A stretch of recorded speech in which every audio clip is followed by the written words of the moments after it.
Good morning. Now we are discussing few concepts of astrophysics, among which we study the visual magnitude. The magnitude of any distant object measured with the naked eye is called visual magnitude. The human eye is sensitive to yellow and green region, which corresponds to a wavelength of 500 nanometer. This visual magnitude denotes the brightness of a star as estimated by the human eye. If we combine the orthochromatic emulsion with a yellow filter, it blocks the violet and UV rays and it simulates the color sensitivity of the eye. The magnitudes measured with this arrangement is called the photovisual magnitude, represented by MPV. Photovisual magnitude is the magnitude measured by making use of the yellow filter combined with orthochromatic emulsion. Now coming to the bolometric magnitude. So far we have measured the brightness and all the measurements are made only for the visible radiations. The other radiations have been neglected. Now, in order to measure the entire range of electromagnetic spectrum, we have considered one more type of measurement called bolometric magnitude. The absolute and apparent magnitudes, which cover only visible region of stellar spectrum that we have studied so far.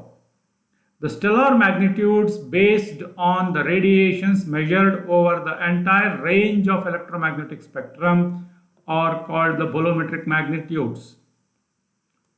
It may be either apparent or absolute, right?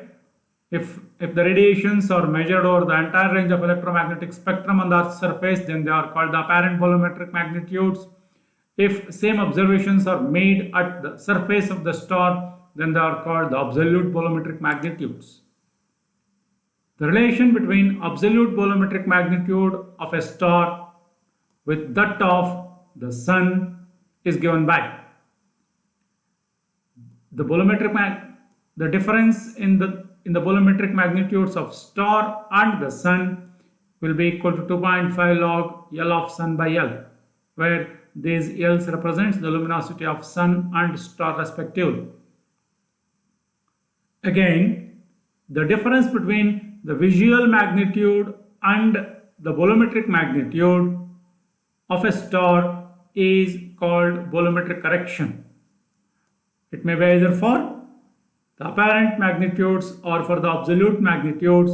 The difference between the bolometric and the photovisual is called the bolometric correction. Now coming to the radius of a star.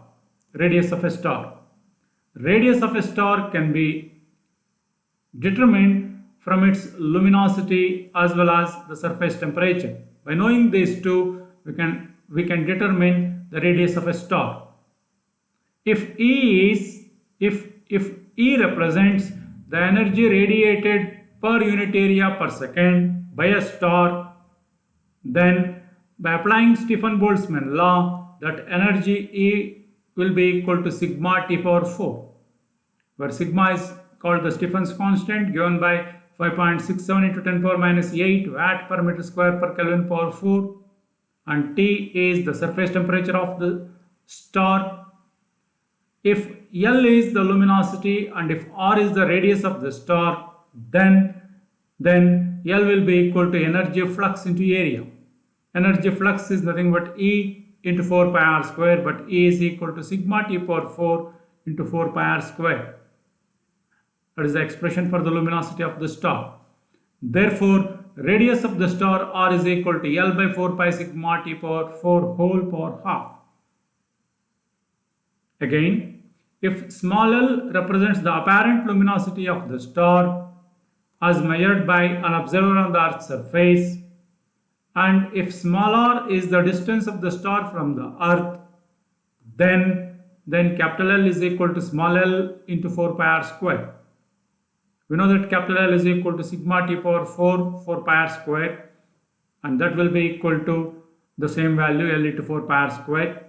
4 pi gets cancelled, therefore r is equal to L r square divided by sigma t power 4 whole power half. Or otherwise this can be substituted in the above expression. If I substitute for capital L in the above expression, it becomes L into 4 pi r square, L into 4 pi r square divided by 4 pi sigma t power 4. 4 pi sigma t power 4 whole power half. 4 pi gets cancelled. You can see here 4 pi gets cancelled.